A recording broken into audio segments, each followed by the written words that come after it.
Good morning. Sorry, some of you are wet. Glad you're here, though. Welcome to the Unitarian Universalist Fellowship of the Emerald Coast. I'm Amanda Byrne, a member of this fellowship and your service leader this morning. We gather today on the unceded lands of the Muskogee Nation of Florida. We are grateful for the land.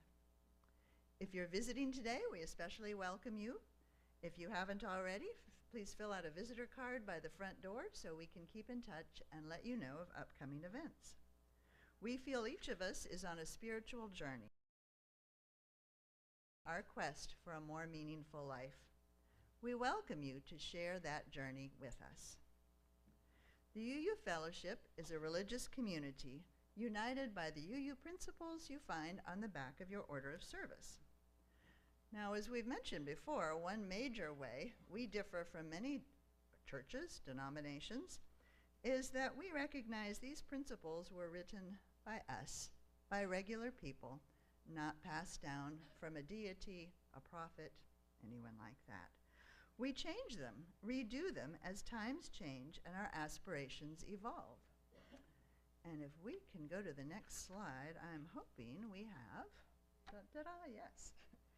After a democratic process, as you've heard before, involving thousands of Unitarian Universalists discussing our faith's values and core theology over several years, delegates at the recently concluded General Assembly voted decisively to approve a new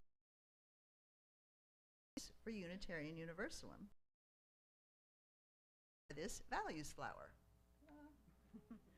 As you can see, there's the chalice with love written over it.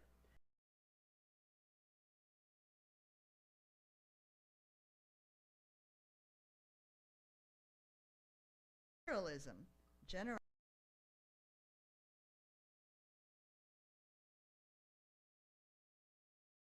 We're not throwing them out the window. They're just being allowed.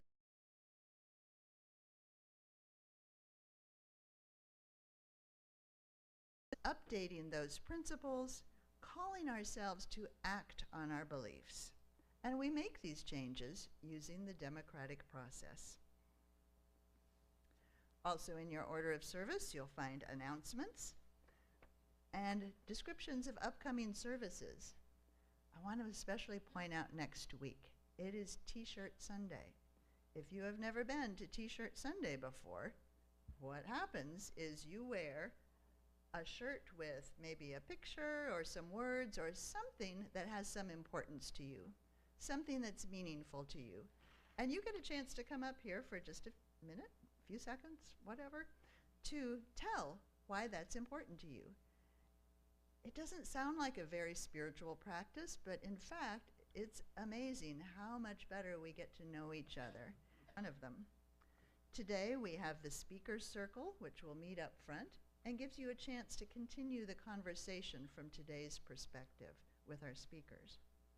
We also have Cal Adams leading Who to Help and How in the library, and Lauren Boyer with the Ancient History of Religions. So some very diverse possibilities. Yes, Jane, is there a change today? No, I have one more. Okay, sure.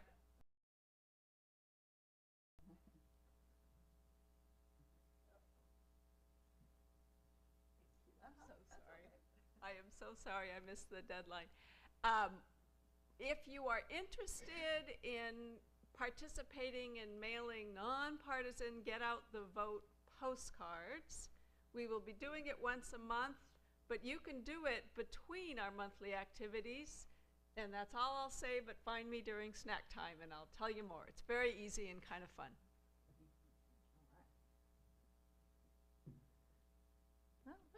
And now the prelude. Notice our music director Cecile is gone for another couple of weeks. So our prelude is, music director Cecile is gone for another couple of weeks. So our prelude is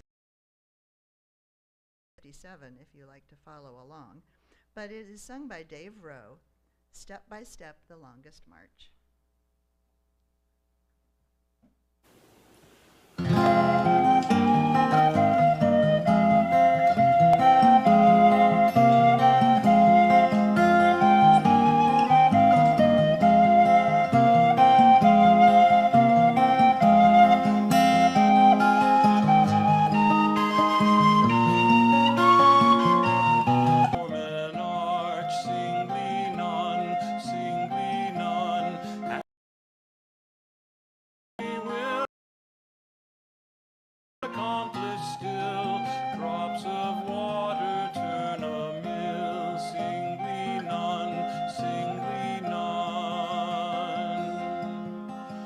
Step by step, the longest march can be won, can be won.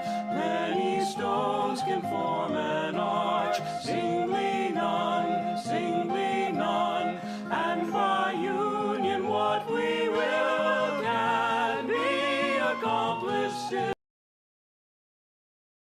Turn a mill. Car at the front curb with its lights on. So if that's is that you? Okay. Julian is going to come light our chalice. There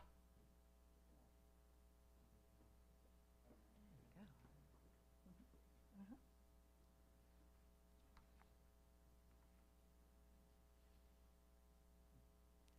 We light this chalice, the beacon that calls us to love, to justice, to a deepening of the Spirit.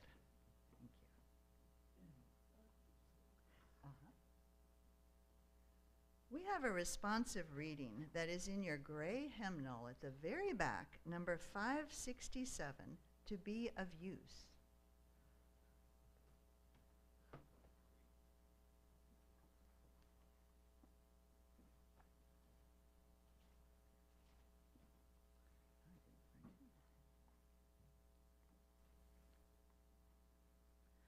I will begin, and if you would read the italics. I want to be with people who submerge in the task, who go in the field,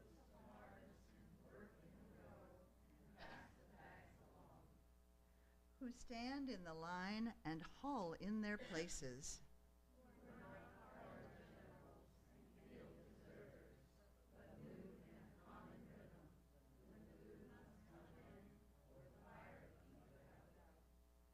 the work of the world is common as mud. Botched, it smears the hands, crumbles to dust.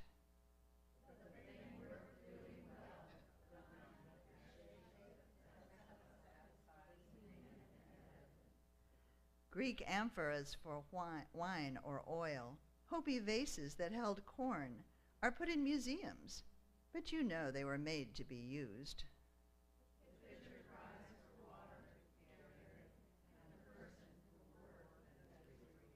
Thank you. Our opening hymn is also in your gray hymnal. It is number 38. We will be singing along with the congregation on the video, The Fire of Commitment. Please stand as you're able. Oh, it's not 38.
not have a whole lot of kids today, but you're still welcome to come up, and luckily it is for all ages, so everyone needs to help.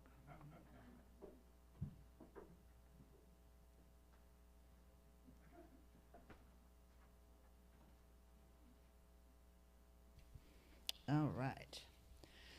Hey there. Oh, there are more kids here than I realized. Y'all were hiding back there. So when I was little, I knew about Superman. He was a superhero, and he could do things like leap tall buildings in a single bound, right?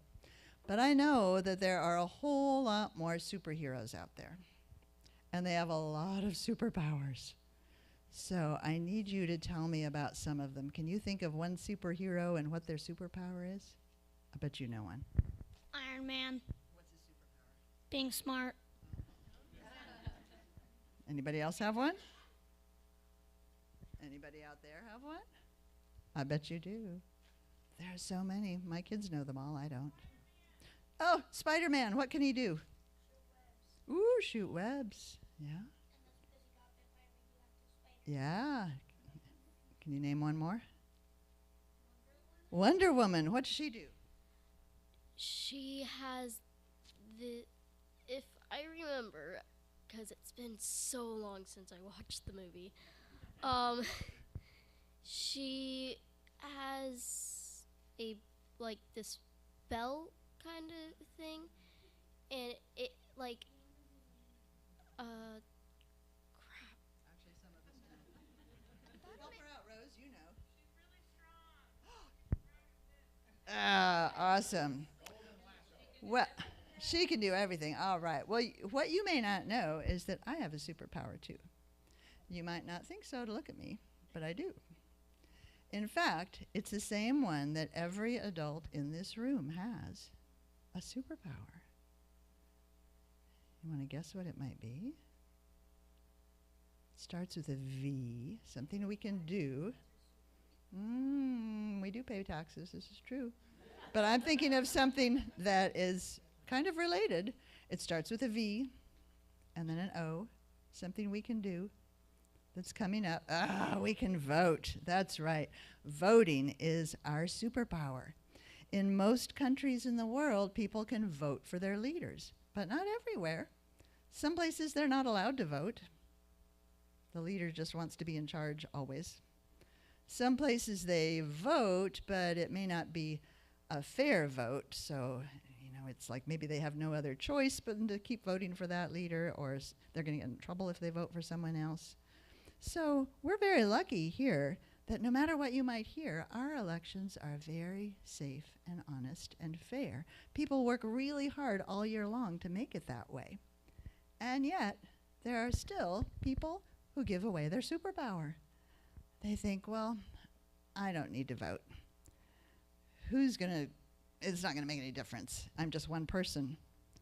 But what if lots of us think that? And then hundreds and thousands and millions of people say, it doesn't make any difference. I'm not going to bother. They're giving away their superpower. And you can start right now getting prepared for when you get that same superpower. And here's how you do it. You start by paying attention to all those signs out there and all those people giving speeches. You know, the politicians, the people who want to get elected, are making a lot of promises. And sometimes you think, well, I don't know, can you really, would that promise even you get it? You are right. It used to be 21 when I was a kid. But when I was in high school, they changed it to 18. So it's not really that far away. It's never too early to get ready, because you are going to have the same superpower, and we have to be sure we use it and don't just give it away. Thank you for listening. And we don't have a musician, so we just get to sing them out. Ready? Go now in peace. Go now.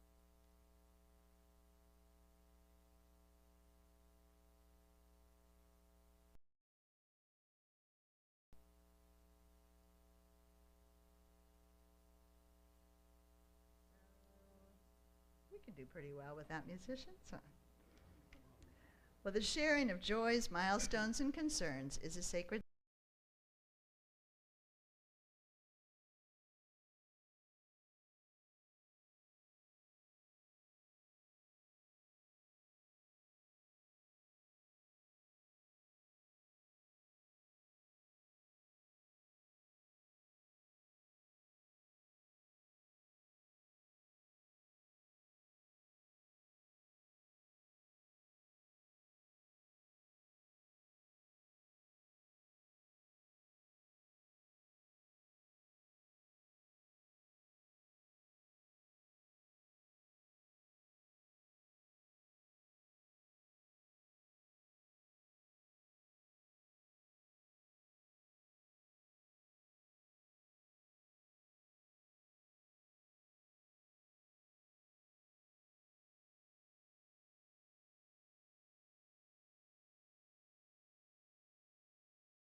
our to-do lists, and close your eyes if you want, and just breathe together for a moment. I'll close this with a few words by Stephen Schick.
Suppose you scrub your ethical skin until it shines, but inside there is no music. Then what? Suppose you lifted it to her lips. Suppose you watched her dive into the glass, splash, and swim on. We all need to take action. After our song of dedication, greeters will take up the offering. If you're paying your pledge with a check today, please make a note of that on the memo line. We also share all cash donations and unmarked checks equally each week with a local charity. For the month of July, our Share the Plate partner is Irreverent Warriors, a support network of veterans who work to provide job placement, training, housing, service dogs, and therapeutic events for vets. Please be generous. From you I receive, to you I give. Together we share, and by this we live.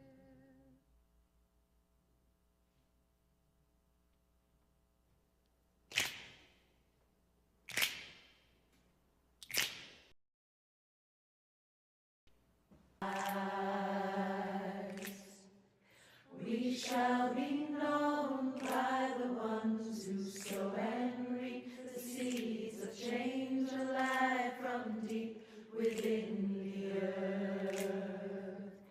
It is time now. It is time now that we thrive. It is time we lead ourselves into the well. It is time now, and what a time to be alive. In this great turning we shall learn to lead in love. In this great turning we shall learn to lead in love. We shall be known by the company we keep, by the ones who circle round to tend these fires. We shall be known by the ones who sow and reap the seeds of change alive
was from You the Vote, the How We Thrive virtual choir. That was a really great song. Our perspective this morning is by two of our own members talking about that superpower, Judy Byrne Riley and Deborah Baker-Rian.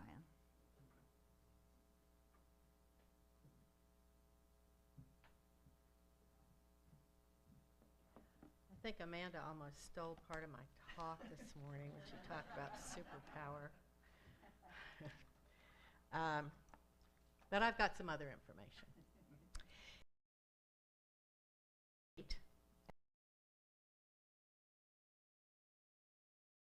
Stanton presented the Declaration of Sentiments, creating the agenda of women's activism for decades to come.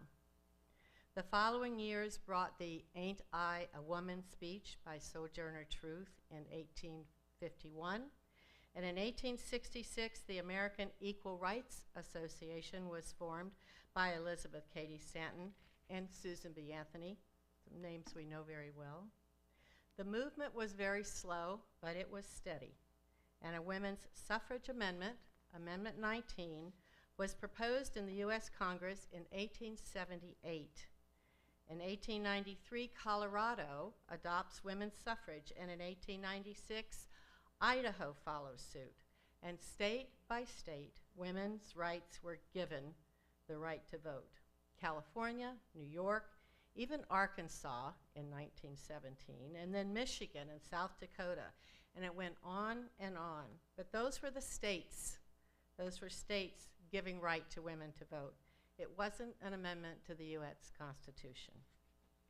In 1918, Montana opened an amendment in the U.S.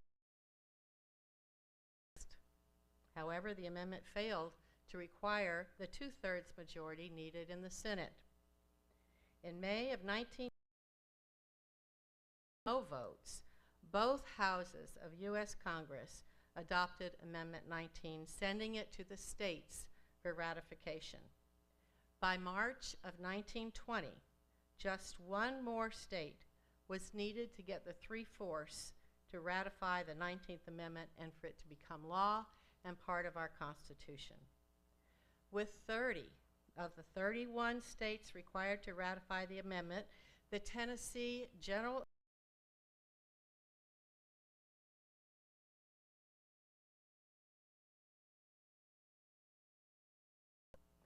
On the third vote, 24-year-old Harry T. Byrne surprised the Tennessee House. He had voted twice no, but his mother sent him a letter that morning, and it said, quote, "Don't forget to be a good boy." And at the last minute, he changed his vote, and the last state needed for Amendment 19 to become law after decades became law. One vote. Where are the kids? One vote. One vote.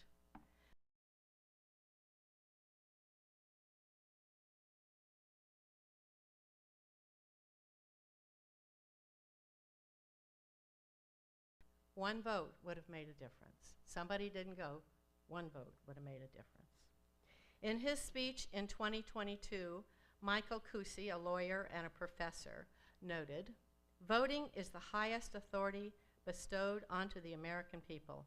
We marched for it, we legislated for it, and we will not give up this sacred right, now or ever. The voting booth," Amanda, is like, this is his quote, right? "Is like the phone booth of Superman.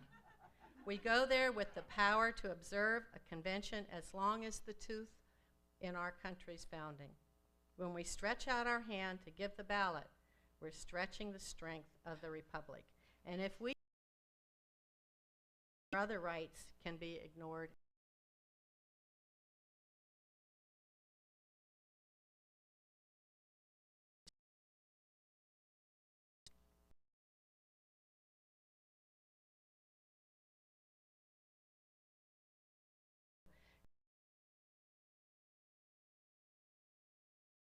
Walton Beach years ago, and some of you may remember this, with the population eligible to vote of, let's say, 100%, about 60% of that 100% were actually registered to vote. Of that 60%, only 25% voted in the first primary for a local city election.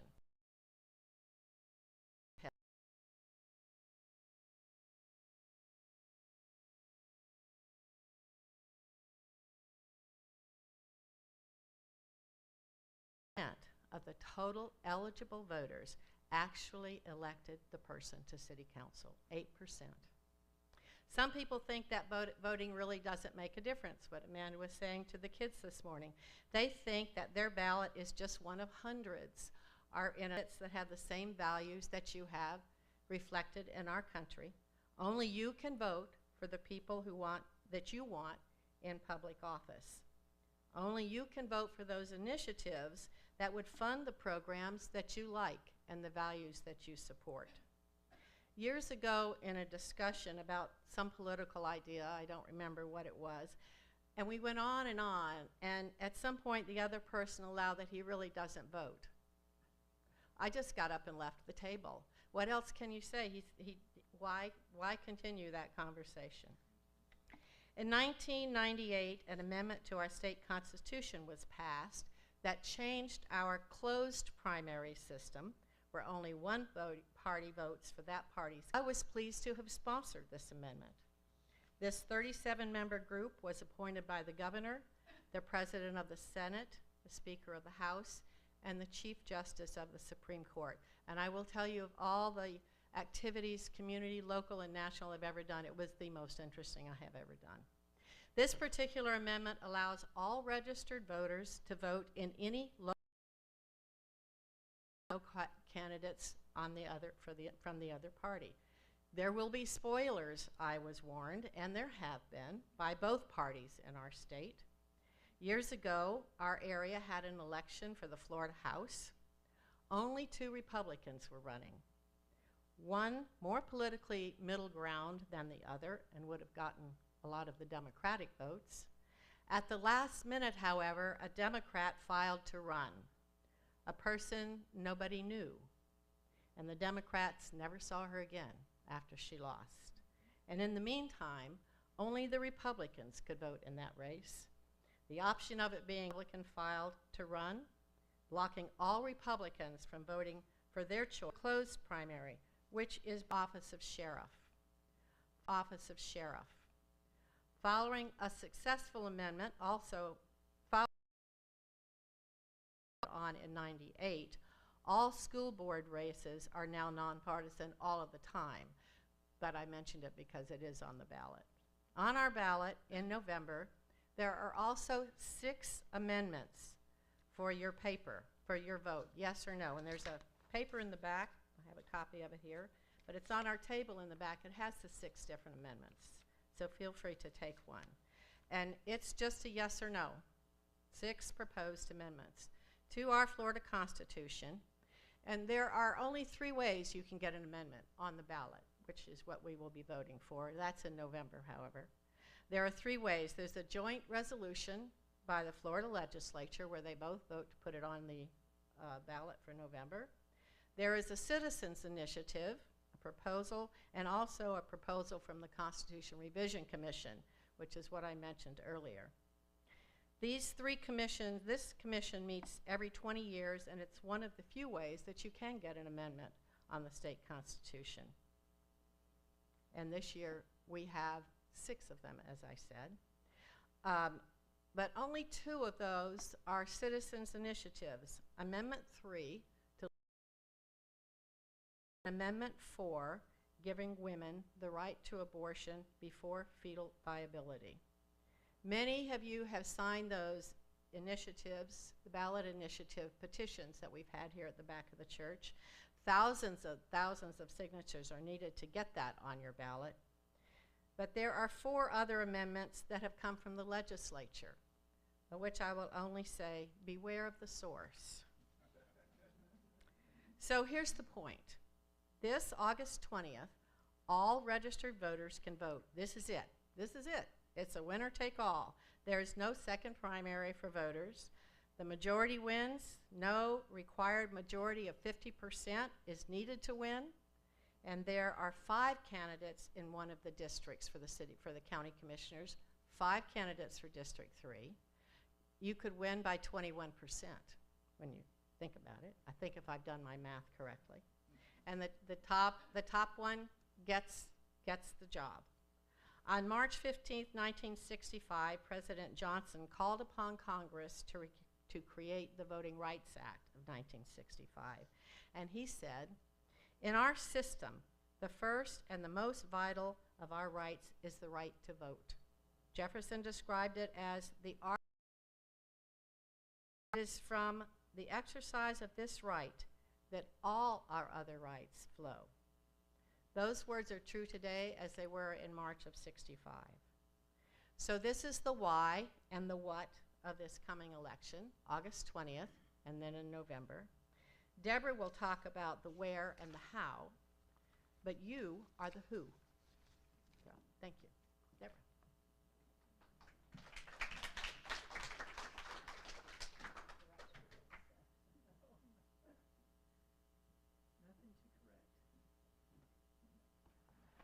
Wow, that's a hard act to follow, isn't it? Okay, so as Judy said, I'm going to tell you the facts of how do you vote in Okaloosa County.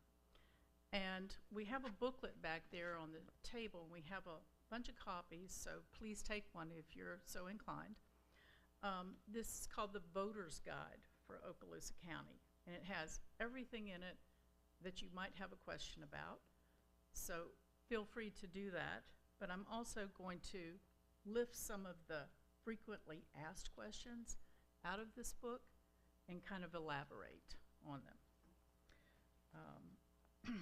I don't claim to be the expert on this, although somebody just called me that at the beginning.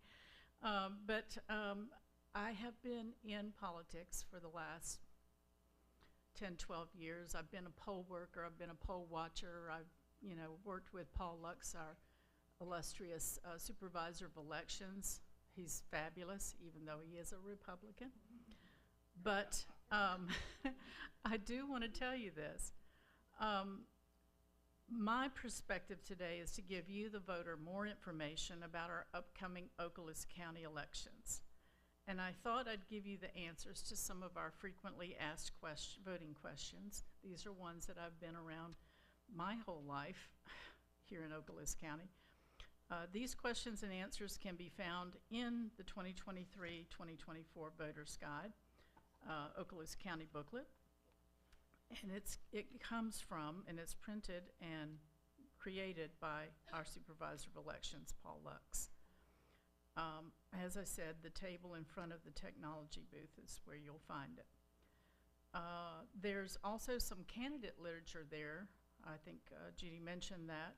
If you wish to know more about some of our 2024 primary candidates especially, but also there's some general election candidates, such as the Democrat who's running against Matt Gaetz, the 4 or 5, I think there's 5, Democrats that are running for as U.S. Senate against Rick Scott, who is the current incumbent.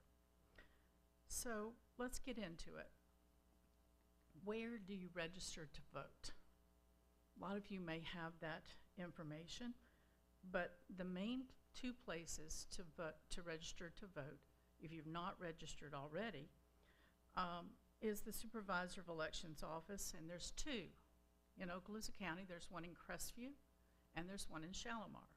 So according to which you're closer to, would be a good place. The driver's license offices. I don't know if you've renewed your driver's license recently, but you will know that they ask you if you want to register to vote and what party. And those driver's license offices are in 5 areas: Crestview, Destin, Eglin, Niceville, and Shalimar. And then there's some other places that are listed on page 5 of this voter's guide, and there's like 6 or 7 more. So there's a lot of places you can register to vote. There's also some deadlines to register to vote, and they're on the back of this booklet, on the back cover here. The deadline to register to vote for the primary is August 20th, which is a month from yesterday. And the register to vote for,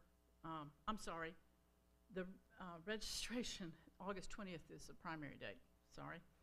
July 22nd, which is tomorrow, is the registration deadline for our primary. October 7th is our registration deadline for the November 5th general election. It's on the back of your book. So, do I have to re-register if I haven't voted in a long time or if I have moved? That's a second question that we often get. And I will note this, I'm connected to a voter data information network through my political stuff, and I noticed yesterday, I was looking some information up about people that are enrolled for vote by mail, and I noted that there was a person that I knew who hasn't voted in 4 years. I had looked her up, and she hadn't voted in the 2020 election, and she hadn't voted in the 2022 election. So that means she was dropped from the voters list. So if she wanted to vote in 2024, she would have to go back and re-register, whatever party she is. So I think that's really important for people to know, especially older people who, you know, sometimes miss an election or something. I know I've done that in my past, you know, when I was young, much younger actually. But anyway, you would re-register at the Supervisor of Elections office, or you'll be removed. And then if you moved into Okaloosa County from another county in Florida, you would want to re-register in Okaloosa County. Otherwise, you're showing up in the county that you came from, and they won't allow you to vote in Okaloosa County unless you're registered for Okaloosa County. So make sure that you do that. And again, you can register at the SOE's office. If you've moved within Okaloosa County, let's say you lived in Niceville and you've moved to Crestview now. So you would want to make sure that the Supervisor of Elections office has your correct address before you go to the polls or before you get your vote by mail ballot. So you want to make sure that you do that by just calling them. You don't have to go to the office. You only have to do that if you're registering. But you can call the SOE and say, hey, my address is now different. And they will update it, and then you'll be good to go. Judy talked briefly about that Florida is a closed primary state. And a lot of young people especially do not understand that. And I know that because I too have a story about my son-in-law who was, I don't even think he was 30 yet, and he went to vote for Biden. And when he went to vote for Biden in the primary, he wasn't allowed to vote because he wasn't registered as a Democrat. He was registered as an independent. And independents and other parties, besides the Democratic Party and the Republican Party, cannot vote in primaries. So he was very upset because he'd taken off the day of work and everything, and then he wasn't able to do that. So that's, if you have a no party affiliation or an independent, and a few years ago, the state of Florida did a crazy thing where they said, if you haven't voted in a while and you go to renew your driver's license, if you didn't tell the people at the driver's license office what party you're registered for, they would automatically, the computer would automatically put you in the independent category, and then you couldn't vote in primaries. And I know that because I was a poll worker, and these people kept coming in and saying, I'm not an independent, I'm a Republican. I've been a Republican all my life, you know, blah, blah, blah, blah, blah. And it is very important that you designate what party you are for. And if you live in Florida, that you designate either Democrat or Republican, unless you don't want to vote in the primaries. A fourth question that we often have is, what voter identification do you need when you go to the polls? When you go to the polls, you have to have a voter identification that has a signature and a photo. A lot of people, our League of Women Voters president was telling us again last night, or Friday night, that we have, she has a driver's license, a Florida driver's license, but it did not have her signature on it, and they wouldn't let her vote. So I know from being a poll worker that you can have two IDs.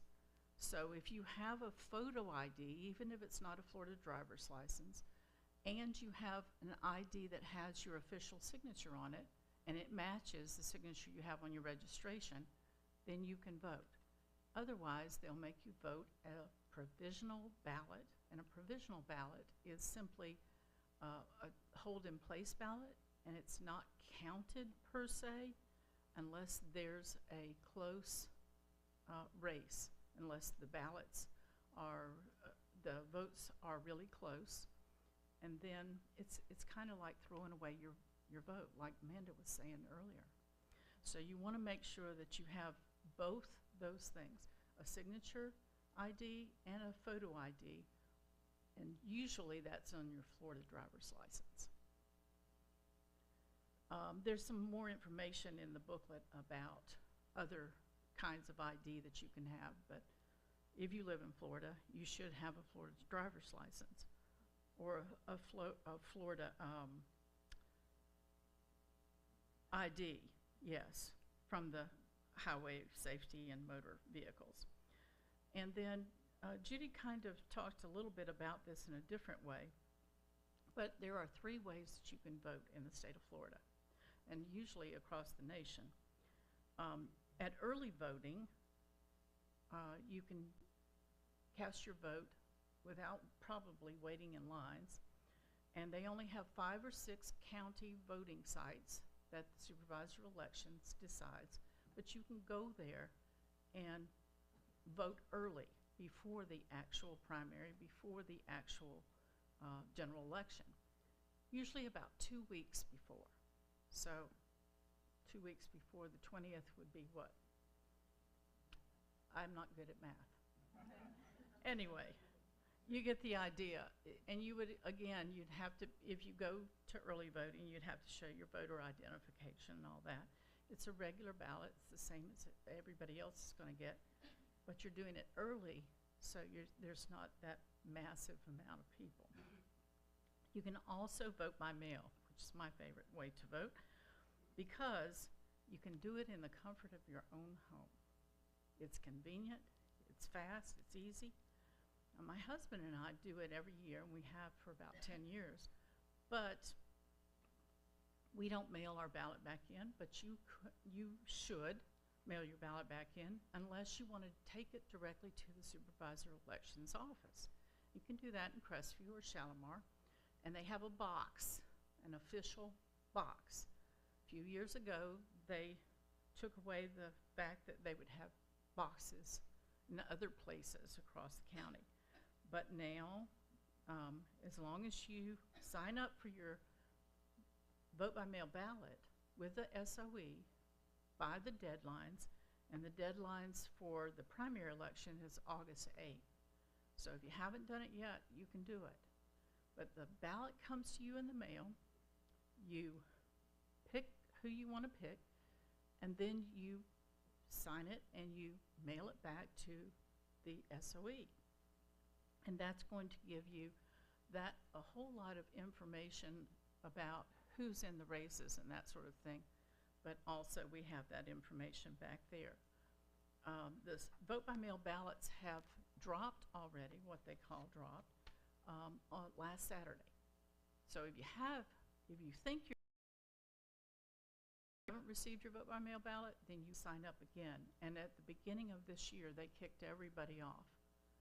And so there were 5 million people who had vote by mail status at the beginning of this year that lost that status, and now only about 2.5 million have re-signed up for vote by mail. Then you will need to sign up again so that you'll be able to vote in the next one. Election day, that's the third way that you can vote, and on election day, you may have to stand in line, especially on a presidential election this year. Voters also have to have a photo and a signature ID to cast a ballot on election day. A frequently asked question is, can I bring my sample ballot to the polls? Usually they send out a sample ballot. You can get it at libraries and other places so that you can see who's actually on the ballot and what's actually on the ballot. And the question is answered in the booklet. It says yes, as long as you don't display it for other people. Look, this is how you vote, okay? And don't leave it at the polling station. Number 7 is, where do I vote? And how you can find that out, if you don't know, it's on your voter information card, which I lost mine a long time ago. I have no idea where it is. But on your voter information card, it'll include your precinct and your polling information. So I'm in precinct 14 in Okaloosa County, and I know it's at the Episcopal Church that's down the street from my house. But also you can go on www.voteokaloosa.gov, and with your address and the voter lookup tool, you can find where you vote. So if you go on the internet, you can find out where you're going to vote. You can also call the SOE's office. 8th question and last one is, what about voting on the Florida constitutional amendments this year? As Judy said, that's on the general election ballot. It's not going to be on the primary one on August 20th. It's going to be on the November 5th. And you want to know what those amendments are, because they're going to amend our state constitution. And there are 6 this year, as she said, and all ballot that shows you what they are and a little description of them, and the various views of each amendment from online political organizations. The League of Women Voters, for instance, usually has, at this point in time, they don't have it yet, but it's going to come out in the next week or so. Preferences, their choices, what their recommendations are for how to vote on these 6 amendments. And that'll be November 5th. And then that's it. These are just some of the voter questions that you'll find answers to in this year's 2023-2024 Voters Guide. And if you have other questions, you are welcome to ask me or Judy after the service. In closing, I'd like to read a small excerpt from an article by a UU named Beth Casebolt on October 26, 2020, during the pandemic, that articulates our UU principles concerning voting. Beth states, "For me, voting is a sacred act." True for me too. And early in her voting life, she says, "I realized that too few people were voting and making decisions for everyone," which is what Amanda said. And later, her brother was writing editorials in the family newspaper, and he said, part of his statement was, he was encouraging folks to get out and vote, to exercise their right, and yes, their duty. My work in Unitarian Universalism has made me even more aware of the fact that while more than 50% of the people in the white suburbs I grew up in chose not to vote, there are way too many people in this country whose voices are being silenced through voter suppression. We who can vote must vote to change and challenge the rules that prevent those who can't. We have to vote to represent our immigrants, refugees, and children. We have to vote to ensure that Black and brown voices are heard. We have to vote. So as Election Day fast approaches, I humbly ask you, please, do what you can to get out the vote. Maybe all you can do in this day of COVID, this is where she was writing it, is make sure your own vote is cast, and if you do that, I say thank you. Maybe you can reach out to your family members and your friends and make sure they have a plan to vote. Maybe you can drive people to the polls. Maybe you aren't a person at risk and can volunteer to be a poll worker. Maybe you can be trained as an election monitor and watch to ensure others aren't prevented from voting. If you need help figuring this out, check out UU the Vote page on Defend Our Elections, or check vote.org to connect with your local process. And thank you for voting.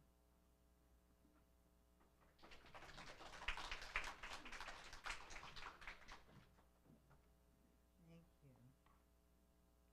For many years, we closed each service by singing Spirit of Life, and we're going to do the same thing today. We have a lovely rendition by the Unitarian Church of Los Alamos. Feel free to stand. It is 123, that is the correct number in the gray hymnal, if you want to look it up, 123, Spirit of Life.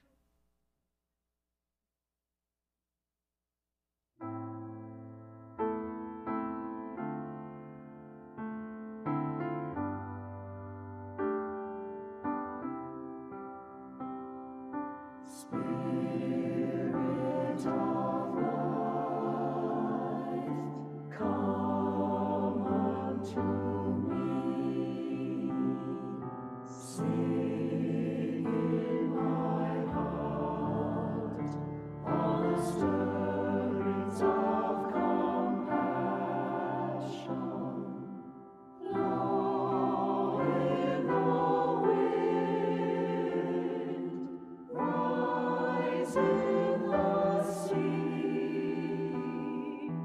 move in the hand, giving life the shape of justice. Wounds won't be closed, wings set me free. Spirit of life, come to me, come to me.